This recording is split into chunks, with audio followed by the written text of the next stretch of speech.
મારી કુલદેવી હિંગળા સિકોતર માના ખૂબ જાજા રામ રામા, મારી લાડકવાઈ બહુચર મેળી માના ખૂબ જાજા રામા.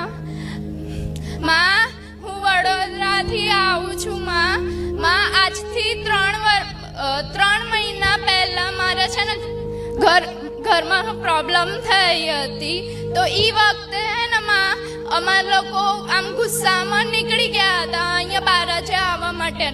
તો એ વખતે મારે છે ને અમે લોકો રિક્ષામાં આવતા હતા. તો એ વખતે ને મારું એક બાજુ નામ જપ ચાલુ હતું અને એ વખતે સામેથી એક બાઇક આવી અને અમારી રિક્ષા એકદમ સ્પીડમાં જતી હતી. અને એ વખતે હે ને એકદમ એ રિક્ષા ઉલટી પડી ગઈ, બ્રેક મારી તો એ વખતે આખી રિક્ષા ઊંધી પડી ગઈ ને. તો